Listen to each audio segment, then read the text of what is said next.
Agora em Manaus são 5 horas e 36 minutos, de volta com o Jornal Rio Mar em Notícias, dia de segunda-feira, dia do quadro Saúde para você.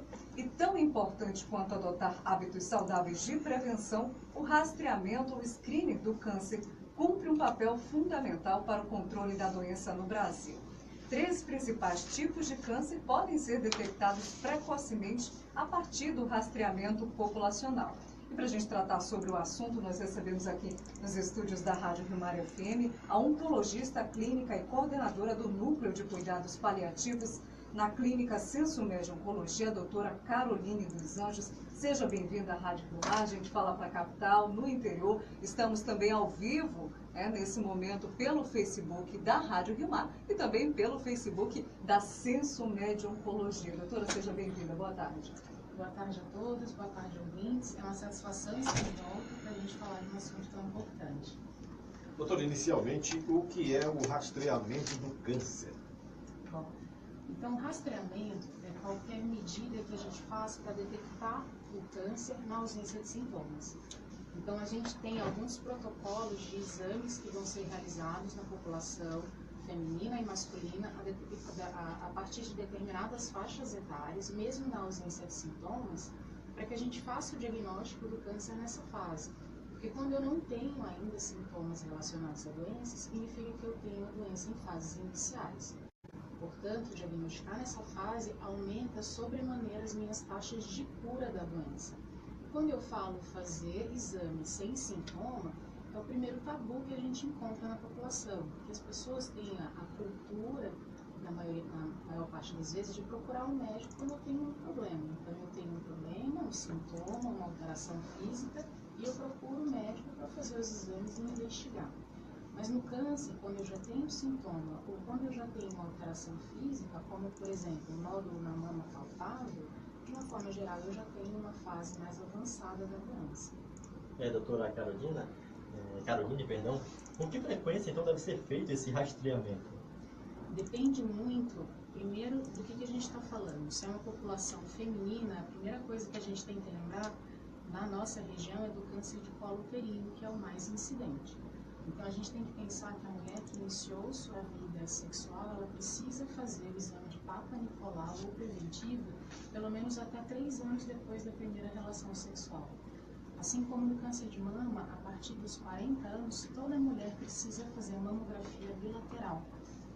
Quando a gente pensa nesses exames de rastreamento, a gente tem que lembrar que essas recomendações variam muito de acordo com as sociedades médicas do país que a gente está falando e com as recomendações, inclusive, do Ministério da Saúde. O Ministério da Saúde, por exemplo, recomenda que as mulheres comecem a fazer a mamografia a partir dos 50 anos, que é a orientação propagada pelo Instituto Nacional do Câncer no Rio de Janeiro. Mas pela Sociedade Brasileira de Mastologia, quando eu deixo de fazer exames das mulheres entre 40 e 50 anos, eu deixo de diagnosticar até 30% dos casos, que é um número bastante importante. Para os homens, principalmente, a partir dos 50 anos, a gente precisa começar a investigar a presença de doença de próstata, de câncer de próstata.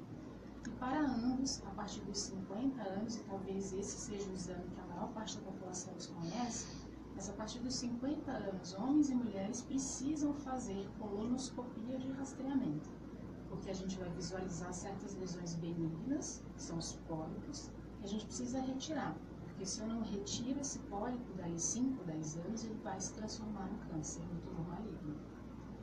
E, doutora, quais são os tipos de câncer com possibilidades de detecção precoce, E qual é a faixa etária indicada para fazer esses exames preventivos? A senhora já tocou nesse assunto e há essas recomendações, mas há alguns casos específicos, como o histórico escolar, isso deve ficar atento quando existem casos já na família, Na família, exatamente. Quando a gente fala dessas recomendações de rastreamento que eu falei, para mama, colo de útero, próstata, intestino principalmente, a gente está falando da mediana populacional geral.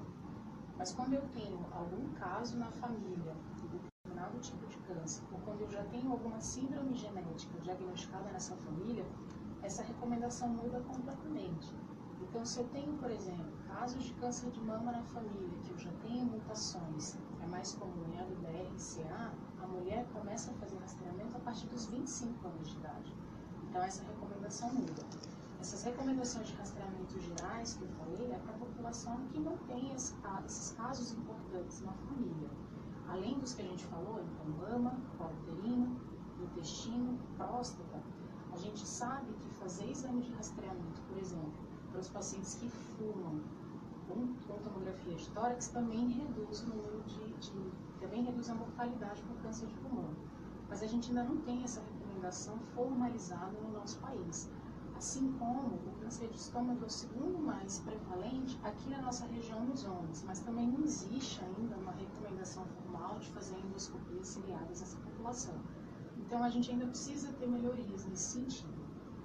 Doutora, a senhora aponta aí que a questão do câncer de estômago é muito, digamos assim, visível no estado do Amazonas. Isso tem a ver com a alimentação?